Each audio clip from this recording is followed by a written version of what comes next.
There's a troubling new trend in venture capital that has VCs looking more and more like Hollywood producers. I am concerned that the overall startup ecosystem will suffer.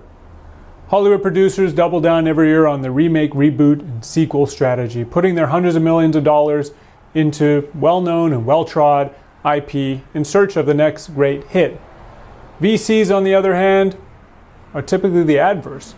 They spend their millions on up-and-coming technologies, on unproven founders, on the risky.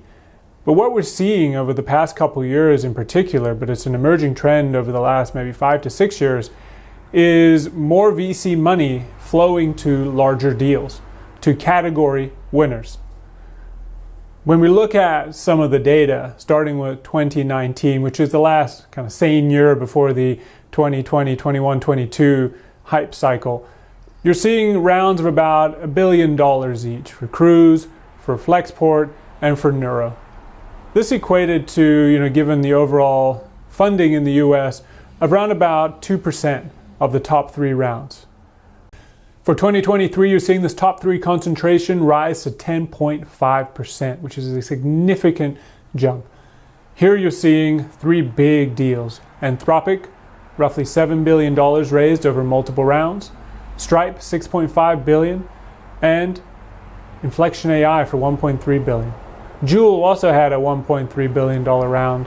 And there was OpenAI's $10 billion round that I excluded given that it was made up primarily of Microsoft Cloud credits. But still a pretty significant jump from 2019.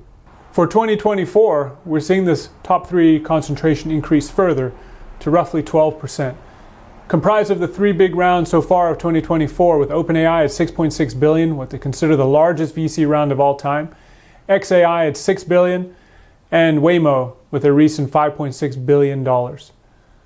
This concentration is only increased, and it is pretty troubling. But if we click down a little bit on the data and we look at rounds of $100 million plus, what is the data telling us? And the story here is pretty similar.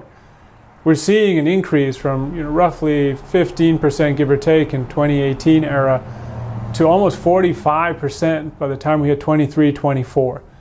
So these kind of not mega rounds, but pretty large rounds are just getting bigger with more VC money flowing.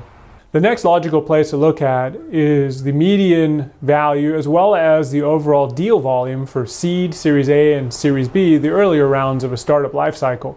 This should tell us on really how robust the startup ecosystem remains over this period of time. And using the great data at carta.com, also same with the $100 million rounds slide, we're seeing a pretty similar story. You're seeing volume down from 2018 for seed A and B. You're also seeing the median value slightly above where it was in 2018, but with inflation, this is actually negative. Series B might be flat, but really not a great story.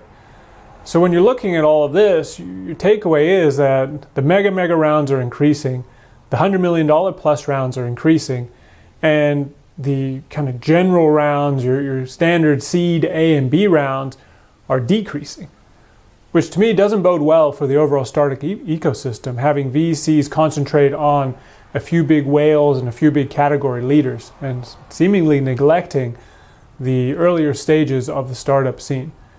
Now, data, is a dime a dozen. There's many different sources for it. Even pulling this data was a struggle, finding coherent numbers, even just on U.S. startup in VC investment. So your numbers may differ. It could change the story a little bit, but these 3 slides, these 3 separate data sources are painting a pretty clear picture to me of an ecosystem that's, flashing some alarms. And you ask why? Why are we seeing this, and will it end? And to me, I think there's 2 main reasons. One, I think the VCs, the startup ecosystem, is still recovering from the heady time of 2020 through 2022, where you just saw a massive spike in VC money coming in, and VCs invested really at the top at these overinflated values across many different sectors. And now you're paying the price because VCs aren't going to be able to return a lot of money, if at all. A lot of their funds or vintages are underwater and will remain underwater through the duration of the fund. So VCs are now trying to find those surer bets to back. And as the old saying goes, You don't get fired for hiring IBM. You don't get fired for investing in OpenAI. But you may get fired for investing in the new startup, the new competitor, the new upstart that is challenging OpenAI. So VCs are looking to de-risk, which is kind of odd and runs against their primary mandate. The second piece is your LPs are also becoming a little bit risk averse, so the overall capital flowing into the ecosystem is maybe not quite what it used to be. The second piece is maybe a cyclical pivot towards hard tech, towards hardware. AI with its data centers is very costly to stand up and maintain. You're seeing Waymo with AV. AV might be coming back as a time in the sun. And then you're seeing just more hardware costs with autonomy and robotics. And these types of businesses just take more money to get started, to get up and running, to get profitable, versus say your software company that is pretty cheap to go from 1 to N users. So, even in less heady times, you're seeing hardware companies, just their round sizes are bigger because they just cost more. So you're seeing maybe a cyclical pivot to these more hard tech assets. When will it end? How long will it last? I think there's a few more years of this.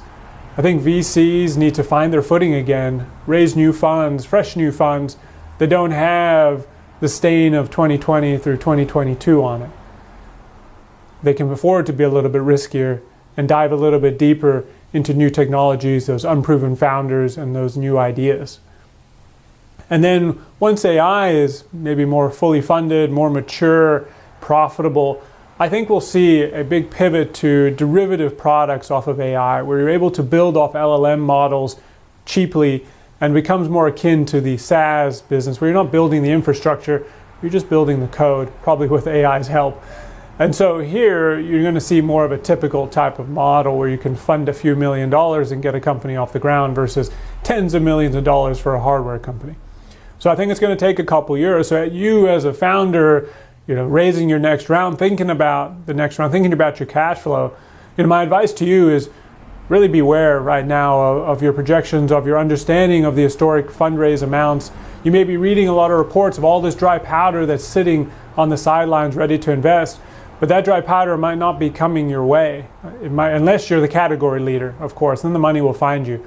But if you're anybody else, you're a new company or an upstart, take your time, plan out your cash flows, put in a proper cash flow, and prepare for the worst as far as fundraise timing or even amounts that might not be quite to the level that we've seen historically for seed A, B, C plus rounds. So it's pretty wild out there still, and the old advice is still this new advice on just make sure your cash flow is appropriately managed as well as your expectations. So let us know how your fundraise is going. Are you struggling?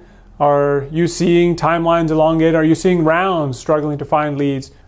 So I wish you the best, and thank you for joining us, and look forward to seeing you on the next video.